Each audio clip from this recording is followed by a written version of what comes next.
punto. Participe con nosotros. En el estudio, el gobernador de Jalisco, Enrique Alfaro Ramírez. ¿Cómo estás, Enrique? Bienvenido. Muy bien, Alfonso, gracias por la invitación. Quiero saludarte. Oye, hace 6 meses y medio, cuando empezó esta pandemia, a mí me preguntaban y dicen, no, hombre, para septiembre ya la libramos. Y la verdad es que se ve todavía lejos. Sí, yo también imaginaba, como yo creo que mucha gente, que iba a ser un camino difícil, pero no tan largo. Todavía se ve distante la orilla. Creo que en Jalisco lo hemos hecho bien. Hemos administrado bien la emergencia sanitaria, pero es un momento en el que no podemos bajar la guardia, en el que tenemos que entender que todavía hay un alto nivel de riesgo, que aunque los indicadores ya tienen una tendencia a la baja prácticamente permanente, todavía hay peligro de salir a la calle sin las medidas adecuadas, que tenemos que seguir con la disciplina individual. En fin, estamos en un momento difícil, Alfonso, en el que, aunque ya logramos reactivar la economía prácticamente al 90%, todavía hay algunas actividades que no han podido entrar en operación y, por supuesto, el tema más importante, más complejo, todavía no hay una fecha definida para poder iniciar el regreso paulatino, gradual a las clases presenciales.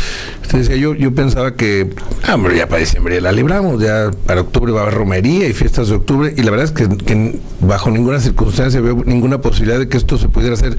Pero lo que te quiero preguntar es, ¿tú cómo lo veías? O sea, cuando empezó esto, me imagino que te empezó a llegar un montón de información de lo que ya estaba pasando en España, en Italia, sí, en China, etcétera, y dices, sí, así tampoco viene tan duro. Tal cual, exactamente así pasó. No, yo creo que nadie dimensionamos lo que se venía para el mundo, no para nosotros. En general, creo que el golpe que ha significado no solamente en el terreno de la salud pública, por supuesto, lo más doloroso, lo más duro es entender las vidas que se han perdido, ¿no? Y por supuesto aprovecho el espacio para mandar nuestra solidaridad a las familias que han perdido a alguien por el COVID.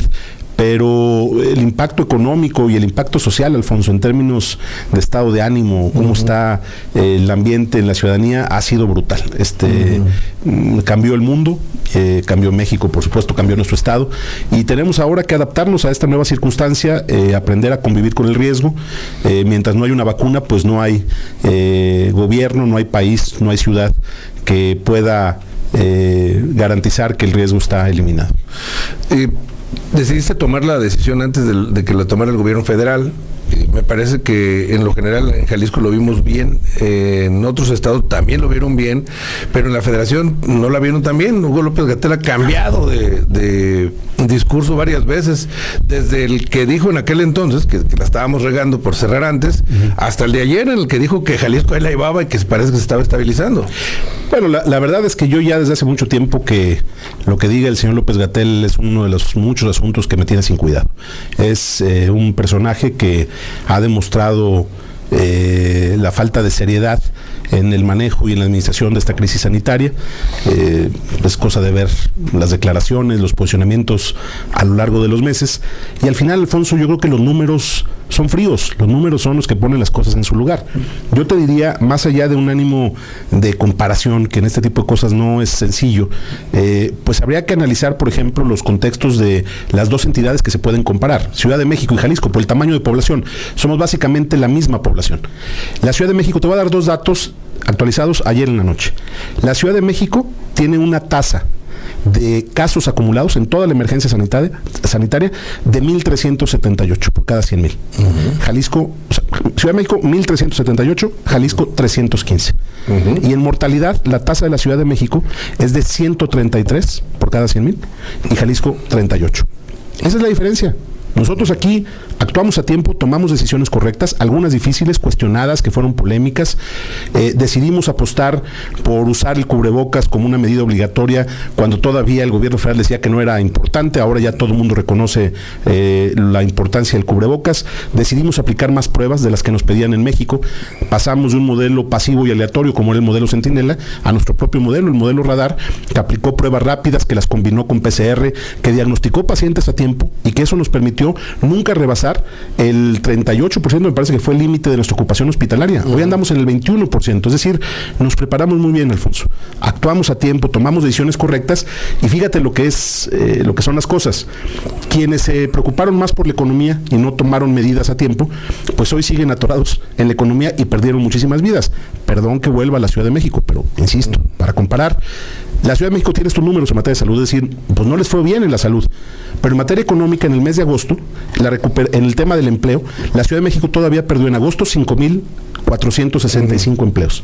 Jalisco ya para ese mes estaba generando 15,861. Es decir, logramos cuidar la salud e iniciamos hace 4 meses la reactivación económica, que hoy es sin duda pues la prioridad y en lo que estamos concentrados, sin descuidar los temas relacionados con la agenda de salud pública. ¿Cuántos estados hay que tengan su propio sistema, como nosotros, el radar? Creo que Nuevo León nada más. Nomás Nuevo León. Nada más Nuevo León.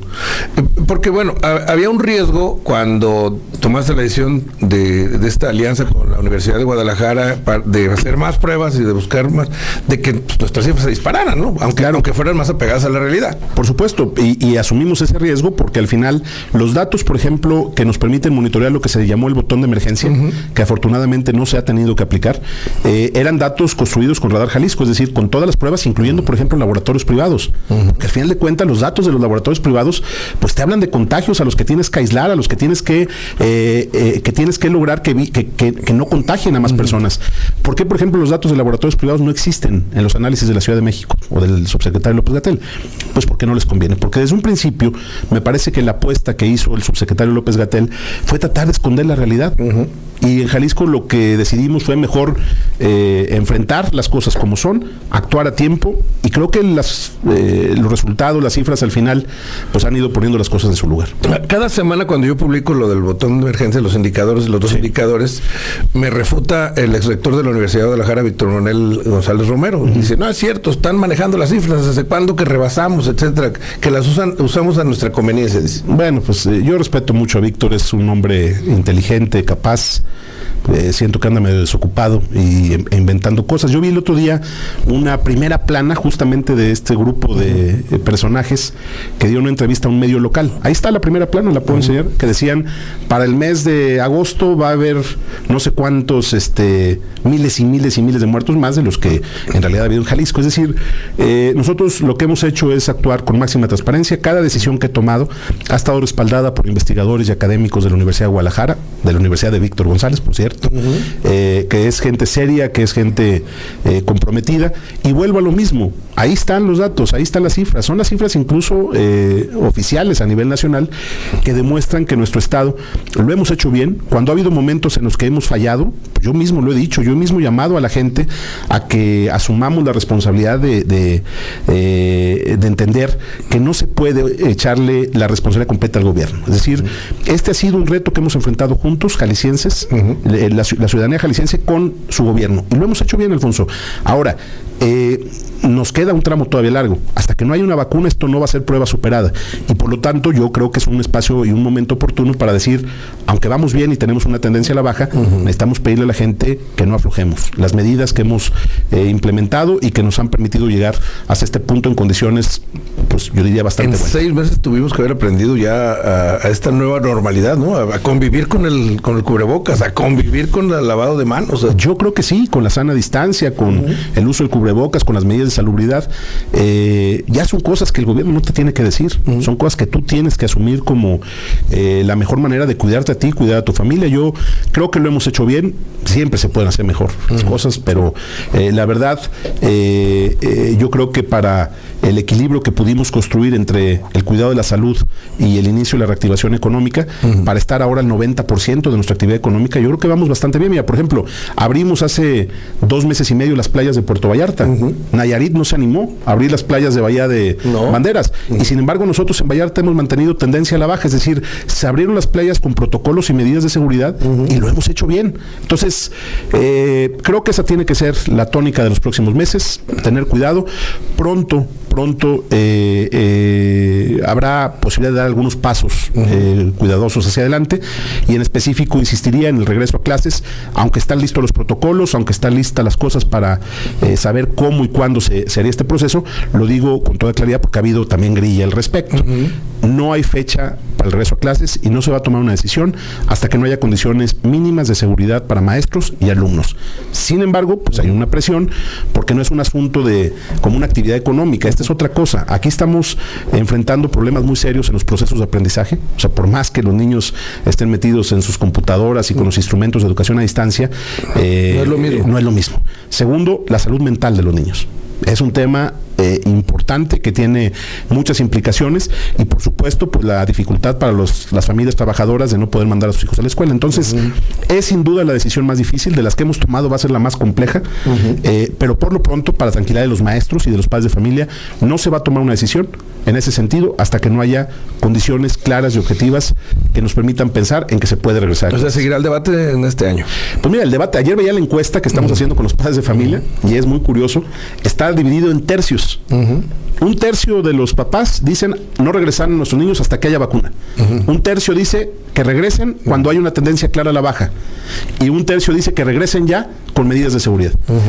Es un debate complejo. Es difícil, ¿no? Pero imagínate una madre de familia, pues que trabaja y ya no hay que hacer con los chamacos. Depende en dónde estés viendo el panorama. Es decir, no hay una fórmula infalible. Las naciones más desarrolladas del mundo, o naciones desarrolladas del mundo, han fallado en sus estrategias también de regreso a clases.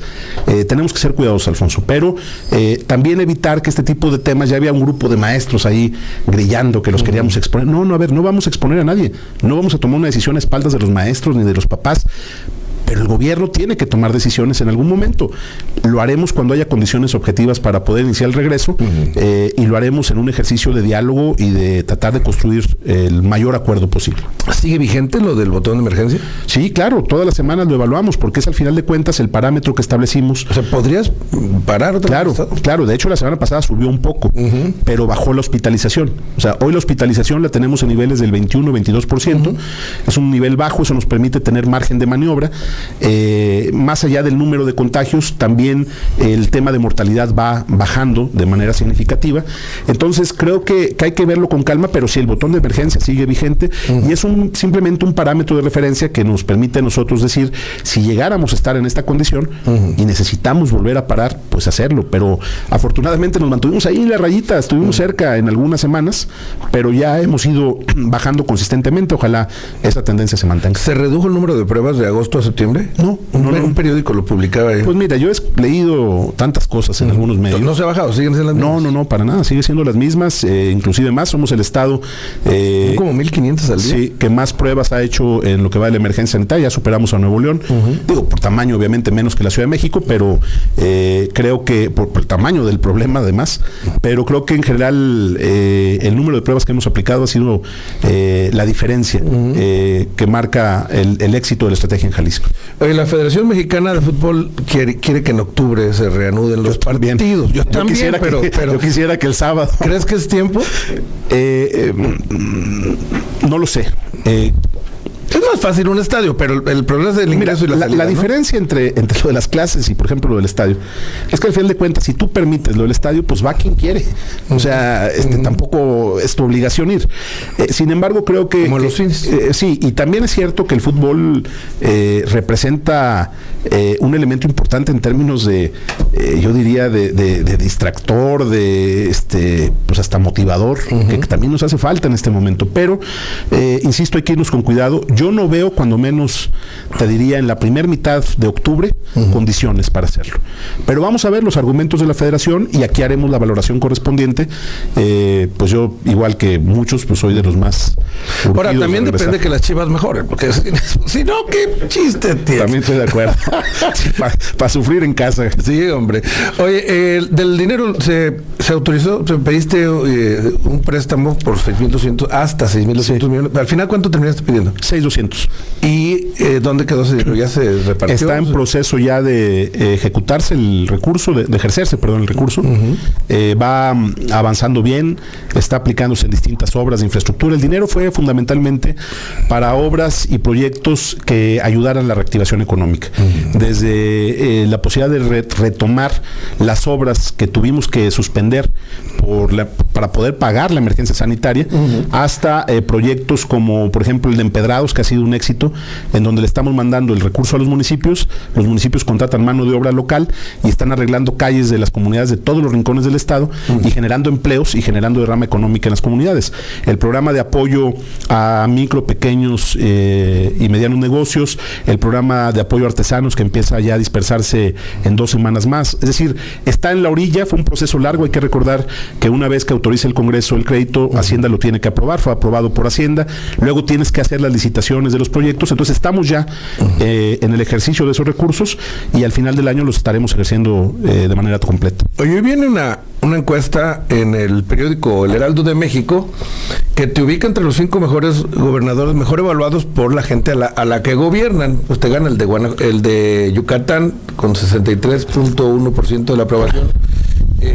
Luego sigue el de Querétaro, 62.5%, Claudia Sheinbaum, con todo, sí, 61%, Quirino, el de Sinaloa, 60.7%, y luego sigues tú con 58.6%. Pues que bueno, digo, me da mucho gusto. Siempre, mira, yo las encuestas siempre aquí hemos comentado muchas veces, Alfonso, encuestas de todo tipo, en elecciones, en gobierno. Yo recuerdo el inicio de la administración, la evaluación era distinta, como me pasó igual en Tlajomulco. Mi primer año en Tlajomulco salía muy mal evaluado. En Guadalajara, muy mal evaluado. Porque los primeros años del gobierno, o el primer año de gobierno, es el que debes aprovechar para tomar decisiones difíciles, que son las que luego te permiten construir un proyecto y una ruta sólida. Entonces, creo que la perspectiva y el ambiente se ha ido modificando con el tiempo. Yo siento en la calle respaldo, confianza de la gente. Ojalá nos podamos mantener así. Estar entre los 5 gobernadores mejor evaluados del país, pues es sin duda un orgullo. Ha habido otras encuestas que dicen otras cosas, todo con calma, Alfonso. Las encuestas siempre con reservas, pero creo que ahí la llevamos y que pues la gente se da cuenta que estamos haciendo un esfuerzo por cuidar a nuestro estado, por hacer nuestro trabajo bien, y ojalá podamos seguir mejorando en el ánimo de los jaliscienses. Me imagino que tú haces tus propias mediciones, tu equipo, tus propias mediciones locales. ¿Cómo te va? No, la verdad es que hace mucho dejé esa obsesión que tienen algunos de estar con el es como espejito, ¿no? Yo sigo creyendo más en la calle, estoy saliendo más, hasta eso cambió este año, es decir, apenas estoy empezando las giras. Hoy, por cierto, voy a un recorrido a la sierra, a varios municipios. No he medido recientemente el estado, más bien lo que sí percibo en el día a día es que la gente reconoce que se ha hecho un trabajo serio, y que aunque hay muchas cosas todavía por delante que hacer y mejorar, pues que los resultados poco a poco van demostrando que la apuesta que hicimos fue la correcta. Ojalá podamos mantener el ritmo y sobre todo concretar en los próximos meses muchas de las cosas que están en la orillita, que van a hacer cambios muy de fondo en la manera como la gente vive. Yo te diría, la reestructuración ya completa del transporte público va avanzando y está muy cerca de consolidarse. El tema de la red Jalisco, que va a llevar internet de alta velocidad a todos los rincones del estado, proyectos ambientales como el saneamiento del río Santiago, que va avanzando muy bien, en fin, cosas grandes que hemos definido como la apuesta de mediano y largo plazo, que yo creo que van a consolidar el proyecto de gobierno en el ánimo sobre todo de la gente. A ver, a propósito del asunto del presupuesto, en el proyecto del 2021 parece que nos borraron varias cosas que estaban programadas para el próximo año para Jalisco. ¿Qué nos quitaron? Mira, creo que eso es importante, qué bueno que lo dices así, porque la frase correcta es ¿qué nos quitaron como jaliscienses? No se lo quitaron al gobernador, no se lo quitaron al gobierno. Ahí es en donde está el debate. Lo que estamos defendiendo es el dinero de los jaliscienses, de todos, de los que nos escuchan, porque luego pareciera que este es un asunto de confrontación entre el presidente y un servidor. No es así, Alfonso. Estamos defendiendo el dinero de todos y te voy a explicar por qué. El presupuesto federal, para que la gente más o menos tenga una idea de qué estamos hablando. El presupuesto federal para el año próximo crece en términos reales. Términos reales significa ya cuando considera la inflación, que es la manera de calcular un presupuesto. Indexado. Exacto. En términos reales, el presupuesto federal crece 0.3%. Es decir, muy poquito, pero crece. Y el dinero que le dan a los estados de la federación baja 5.5%. Explícate eso. Es decir, el presupuesto crece, pero le dan menos a los estados. Y se ha querido inventar esta historia de que, pues, si queremos que el dinero rinda, que mejor ahorremos, porque es muy poderoso el discurso. Toda la gente quiere austeridad, racionalidad del gasto. Eso está muy bien. Pero nomás que hay que decirle al gobierno federal que lo que nos están quitando no es dinero de los gobernadores para comidas o para viajes. Ojo, te voy a decir algunos ejemplos nada más para entender de lo que estamos hablando. Para mantenimiento carretero, las carreteras de la federación, porque las del estado las estamos arreglando, pero las de la federación son más, ¿no? Son más. Muchas más, pero la gente tampoco percibe con claridad en dónde empieza una carretera federal y en dónde empieza una carretera estatal. Pues tú vas por la carretera. Mira, te pongo un ejemplo. De Ameca a Mascota es un tramo federal. Nosotros arreglamos de Mascota a Vallarta, está impecable, perfecta, pero de Ameca a Mascota está hecha a pedazos. Entonces, ¿cómo logras identificar qué le toca a cada quien? Entonces, carreteras federales. Teníamos este año 1,088 millones de pesos. El presupuesto para el próximo año es 0 pesos para mantenimiento carretero. 0 pesos. Escuelas de tiempo completo. Espérame. Por ejemplo, esta temporada de lluvias, hace unas semanas, hubo 4 deslaves en ese tramo federal. Por supuesto. ¿Quién lo abre? Por supuesto. Bueno, en la carretera 200 es federal, la de la costa que hubo derrumbes. La SCT va a estar sin un peso para ese tipo de trabajos. ¿Y qué van a decir? Pregúntale a la gente que vive en Autlán. Te pongo otro ejemplo. De Cocula a Autlán es una carretera federal, es la 80 federal. Yo estoy haciendo la carretera de Autlán Villa Purificación Chamela, que era una de las carreteras más prometidas de la historia de Jalisco. ¿Quién va a arreglar de Cocula a Autlán? Que está, por cierto, muy golpeada la carretera y que necesita urgentemente una ampliación. Traen 0 pesos. Ese dinero, ¿qué tiene que ver con los lujos del gobierno? Me explico. Te voy a dar otro ejemplo. Eliminan las escuelas de tiempo completo. Ni un peso para escuelas de tiempo completo. Yo quiero saber qué le va a decir el gobierno federal a las familias que tienen a sus hijos en las escuelas de tiempo completo. Tercero, eliminan el Fortaseg. El único recurso que hay para que los municipios fortalezcan a sus policías municipales. O sea, seguimos apostando por la militarización del país en lugar de fortalecer las capacidades de las policías locales, que por cierto ya sabemos todas las limitaciones que tienen y los problemas que tienen. Y te puedo poner como ejemplo también que le están quitando alrededor de 880 millones de pesos del dinero de los municipios, que con trabajos tienen para lo más indispensable. En ese sentido, la disminución del presupuesto para Jalisco, para que la gente entienda en términos reales qué representa, si el presupuesto se aprobara como se mandó al Congreso, sería un impacto de 9,000 millones de pesos, que nada tiene que ver con los intereses del gobernador, que tiene que ver con el dinero con el que vamos a comprar las medicinas para los niños con cáncer, que tiene que ver, por ejemplo, fíjate, en lo que se llama participaciones, que es el ramo 28. El que era 33. El que era, son dos distintos. Aportaciones es 33, participaciones es 28. El de participaciones, que son 4,000 millones los que estamos perdiendo, ahí está incluido, por ejemplo, la parte con la que el Estado le paga el sueldo a los maestros. Ahí está incluido el subsidio que le damos a la Universidad de Guadalajara, entre otras cosas que, pues yo creo que nada tienen que ver, insisto, con esta idea del derroche y del lujo. Lo que nosotros estamos pidiendo es algo muy concreto, Alfonso, y vamos a pelear y vamos a defender hasta donde nos alcance. Estamos pidiendo que si no nos dan más, no nos den menos, que cuando menos nos respeten el presupuesto de este año, que se pueda hacer un mecanismo de compensación para que ante la caída de la recaudación, porque ese es siempre el argumento, cayó la recaudación, sí, pero estás desapareciendo fideicomisos que son patrimonio de la nación, no del gobierno federal, ¿y a dónde va a ir ese dinero? Los excedentes del Banco de México, por ejemplo, ¿qué se va a hacer con ellos? Entonces, si hay mecanismos para poder corregir esto, yo espero que el presidente se dé cuenta que de concretarse este presupuesto, el gobierno de la República le estaría dando un golpe durísimo a Jalisco. ¿Te escuchó todo esto Arturo Herrera la semana pasada? Claro. ¿Con el secretario de Hacienda? Claro, además con buen ánimo y con voluntad. Yo a Arturo le reconozco que cuando menos ha tenido disposición para platicar, pero pues al final de cuentas sabemos que las decisiones pues se toman, el que decide es el presidente. Y el presidente también afortunadamente me escuchó. Es decir, yo he hecho lo que está a mi alcance. Hablé directo con el presidente, hablé con el secretario de Hacienda, voy a hablar con los diputados, porque particularmente me interesa hablar con los de Morena, que son de Jalisco, para saber si van a defender a su partido o van a defender a su estado, porque esa va a ser una posición también importante. Entonces, en ese sentido, vamos a hacer todo lo que está a nuestro alcance y es muy importante, necesitamos en este momento que los jaliscienses entiendan que es un asunto de interés del estado, no del gobernador, que cerremos filas en torno a esta idea, porque si no, vamos a pagar las consecuencias todos. Presidente, varias veces que dice en la mañanera que a Jalisco ya le dio lo que le correspondía de este año, que están en pagos a tiempo. Pues, faltan todavía 4. Es que nadie discute eso. Es que justo lo que te estoy diciendo es el presidente lleva en sus conferencias mañaneras el debate hacia terrenos que no son correctos. Es decir, nadie está discutiendo que el presidente esté atrasado en el pago de las participaciones, de las aportaciones.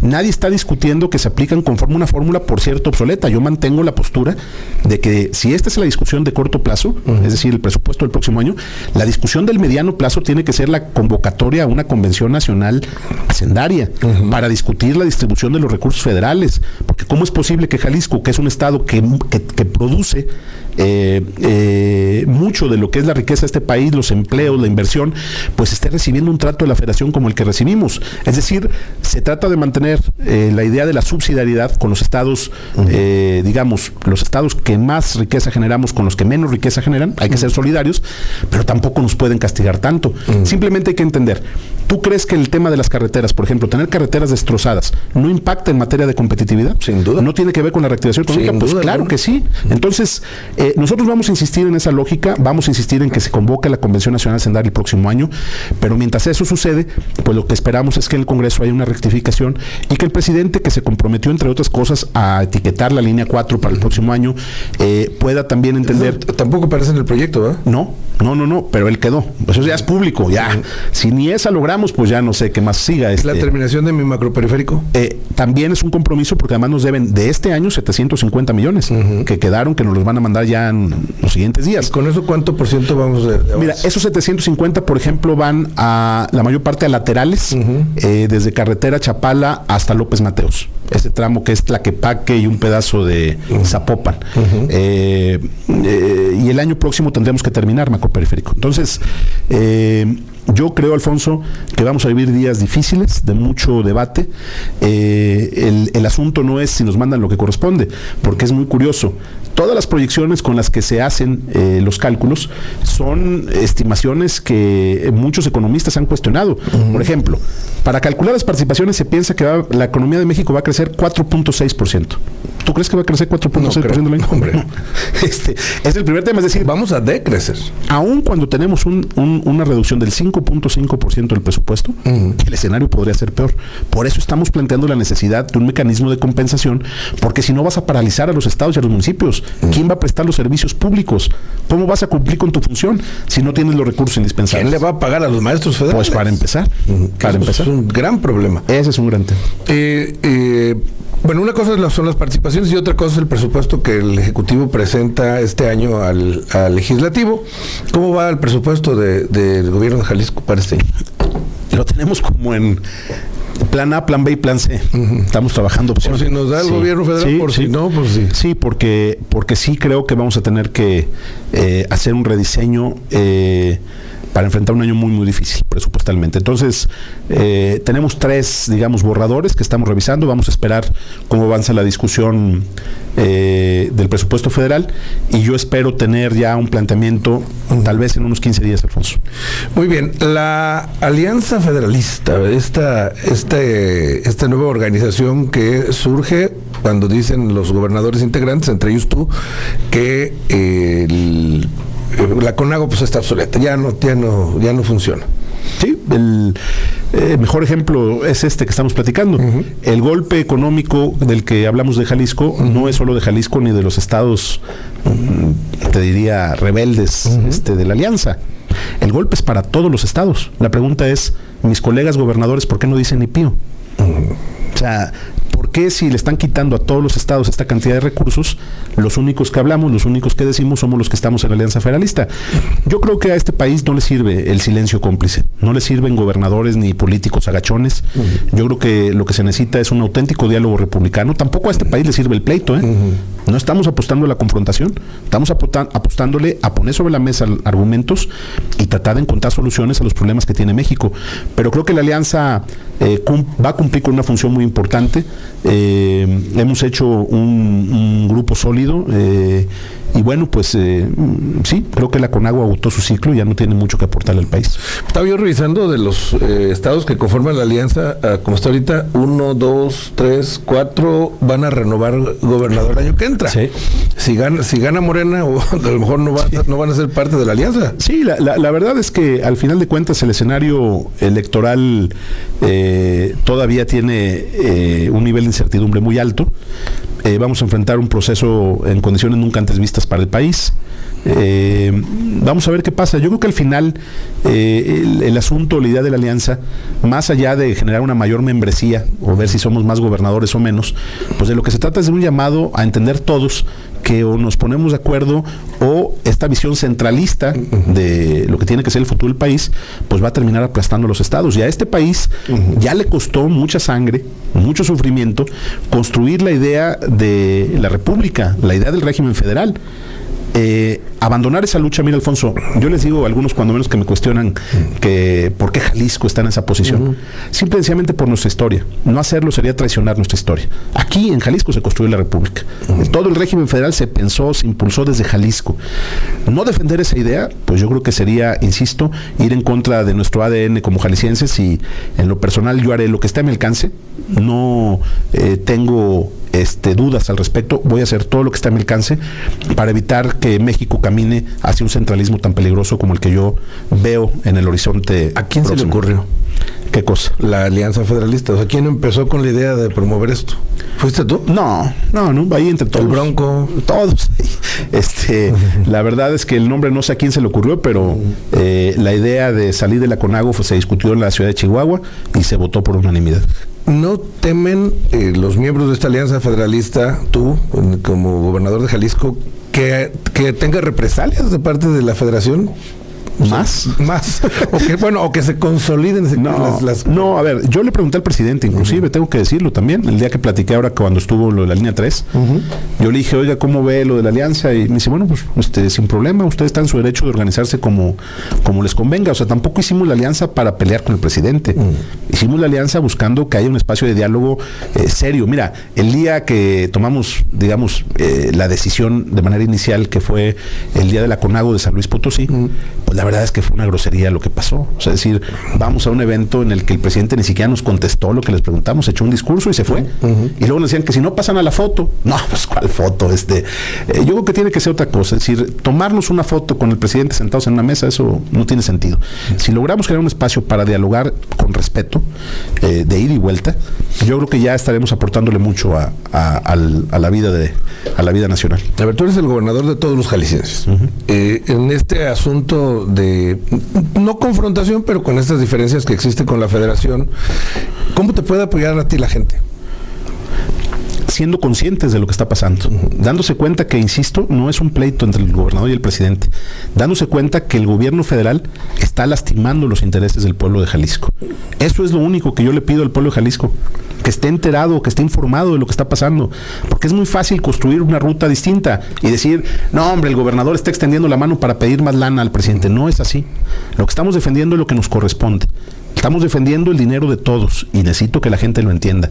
Si logramos eso, Alfonso, si cerramos filas, aquí en lugar de un discurso de odio y de confrontación, lo que estamos tratando es de construir un discurso de solidaridad entre los jaliscienses. Por eso te decía de la necesidad de hablar, por ejemplo, con los diputados de Morena. Yo voy a ir a hablar con ellos, porque al final de cuentas nos necesitamos a todos. No es un asunto de partidos. La gente debe de dejar de pensar en colores y en agendas políticas y entender que estamos en un momento crítico de la vida nacional, que o nos ponemos de acuerdo o vamos a enfrentar un escenario muy, muy complejo. Y por eso yo creo que todo este discurso de confrontación, de odio, este discurso que se hace, que se construye desde México todas las mañanas, de los buenos contra los malos, en nada le sirve al país. A ver, ¿hay empresarios corruptos y pillos? Sí hay. Pero no son todos, ni son la mayoría. La enorme mayoría de los empresarios de este país es gente trabajadora, buena, que confía en México. No puedes descalificar a los empresarios de esa manera. Y como ese te puedo poner muchos ejemplos, lo que se ha dicho de los intelectuales, de los medios de comunicación. ¿Qué tenemos que hacer en Jalisco? Pues creo que poner el ejemplo de cómo se puede caminar en un sentido distinto. Y ese ejemplo sería justo cerrar filas, ponernos de acuerdo entre todos y más allá de lo que va a pasar en la elección de junio del año próximo, pues construir un camino compartido y un camino construido en el diálogo y en el consenso. Ayer se anunció el cierre del penal federal de Puente Grande. Sí. ¿Ese que nos beneficia, nos perjudica o todo lo contrario? La verdad, yo me enteré por un periódico en la mañana del lunes. No nos dijeron nada, no sabemos las razones ni los argumentos y no sabemos qué van a hacer con ese penal. Es decir, fue una decisión tomada en México que no se compartió acá. Desconozco el sentido de la decisión y también, sobre todo, o más bien te diría, también desconozco lo que estén pensando hacer con el complejo penitenciario. Porque se habla de sobrepoblación en las cárceles de México y suena raro que en lugar de decir vamos a hacer más, quiten una. Todo suena raro, pero te digo lo que sé y lo que sé es muy poco, Alfonso, al respecto. Es una cárcel federal, hay que explicar también a la gente, es una decisión del gobierno federal y nosotros pues vamos a estar atentos a que nos digan qué sigue, porque no ha habido ni siquiera una comunicación oficial al respecto. Bueno, lo publicaron en el diario oficial, pero no ha habido una comunicación con el gobierno directo. Mandaron al ejército, sacaron los reos y no le dijeron nada. Nada. Bueno, la Guardia Nacional nos informó el lunes temprano en la reunión del gabinete que iba a iniciar el traslado de los reos, pero fue lo único. Oye, el año que entra hay procesos electorales. Sí. De hecho, en unos meses ya va a estar la efervescencia tremenda. ¿Cómo le vas a hacer para seguir tu camino gobernando sin que te contaminen, o sea, te salpiquen las campañas electorales? Que digo, es inevitable eso, ¿no? Siempre los candidatos obviamente tienen la referencia de quién está gobernando. Las elecciones también son una especie de evaluación del trabajo de los gobernantes, pero creo que esta elección va a tener, como en general sucede, pero más en esta elección, muchos otros componentes. Yo lo que decidí es no meterme en la elección, porque además creo que es lo correcto. Es decir, yo ya viví las elecciones que me tocaban vivir. Fíjate, el otro día me decían que soy el político de Jalisco que ha competido de manera consecutiva más elecciones en la historia del Estado. Yo tengo desde el 2000 siendo candidato y ahí le he seguido y he ganado unas, he perdido otras, pero ya viví las que me tocaban, Alfonso. Entonces esta elección he decidido mantenerme con la distancia correcta, no involucrarme en esos procesos. Yo confío en los jaliscienses.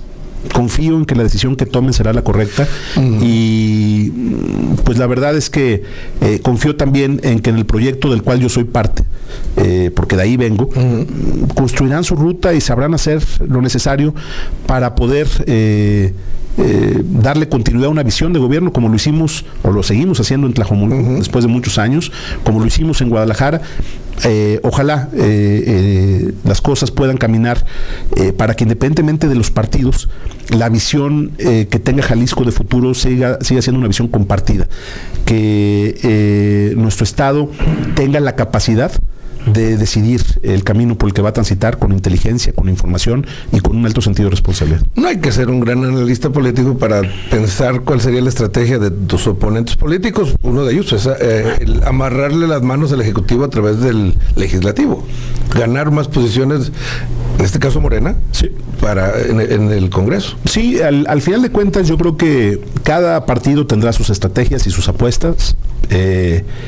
Lo que yo decidí es que me voy a concentrar en lo que es mi trabajo y que sea cual sea la decisión de los jaliscienses sabremos adaptarnos a la misma. Yo espero que la evaluación al final de lo que estamos haciendo pueda ser una evaluación positiva que nos permita darle continuidad a un proyecto. Claro que están en riesgo y en juego muchas cosas, pero los jaliscienses se van a saber dar cuenta de lo que está pasando en el Estado y en el país. Aquí vamos a saber tomar las decisiones correctas. Y sea cual sea esa decisión, habrá que respetarla. Creo que ese es el principio democrático básico y yo estoy preparado para vivir después de tantos años, Alfonso, mi primera elección desde mi oficina y no en la calle y no metido en la agenda electoral. El Tribunal Electoral le dio un revés a la iniciativa que Jalisco había planteado para reducir los tiempos de las campañas electorales. En medio de la pandemia también es muy complicado hacer campaña. Como es un mitin, ¿no? Como aquellos que hace el PRI. Pero, ¿tú qué dices? ¿Deberían de ser más cortas? Bueno, yo creo que en estas circunstancias sí, ese ha sido el argumento. Yo creo que es cosa de preguntarle a la gente, en medio de todo este escenario, ¿qué prefieres? ¿Tener a los candidatos en campaña 2 meses o 1 mes? Pues que la gente de esa opinión. Yo creo que en este momento no hay condiciones para hacer campañas largas, que es un riesgo innecesario, pero también pues es una decisión judicial, se respeta y listo. Digo, yo creo que tampoco pasa nada, simplemente me parece que el esfuerzo que había hecho el Congreso para tratar de ajustar los tiempos en medio de un escenario tan complicado en materia de salud pública fue una decisión correcta, y bueno, pues la Corte decidió otra cosa y te veo más relajado. Estoy tranquilo. ¿Cómo te sientes en relación con la gente que gobiernas? En mi relación con la gente, bien, van cambiando las cosas, Alfonso. Al final de cuentas, a mí me tocó vivir una época, te diría, después del 2012, en la cual cuando salí a la calle, pues era pues algo muy curioso. La respuesta de la gente era algo que nunca se va a olvidar como experiencia de vida. Y eso tu imagen ante la gente va cambiando, pero no necesariamente en términos de una relación más tensa o difícil, sino como que la gente hoy vive en una circunstancia de mucha tensión, de mucho malestar. Y el diálogo con los gobernantes va cambiando, se hace distinto. Sin embargo, yo siento un buen ánimo en la calle. O sea, la gente en la calle donde voy me trata bien, me saluda bien, me pregunta cosas. Trato de mantener cercanía, pero no puedo negar que el trabajo de gobernador sí es menos cercano que el trabajo de un alcalde. O sea, en Guadalajara yo andaba todo el día en la calle, y acá es distinto, trabajas más en la oficina, estás menos expuesto, y además me tocó un año pues el que no puedes estar con la gente. Entonces, en medio de esas circunstancias, lo que yo te puedo decir, siento mucho respaldo de la gente. Me siento más tranquilo porque el proyecto de gobierno está tomando forma. Estoy concentrado, estoy además motivado, me siento bien, estoy bien. Enrique Alfaro Ramírez, gobernador de Jalisco, te agradezco que vengas a platicar con nosotros. Gracias, Alfonso, al contrario. Vamos a hacer una pausa, regresamos con más. Vamos con más. Vamos con más. Vamos con más. Vamos con más.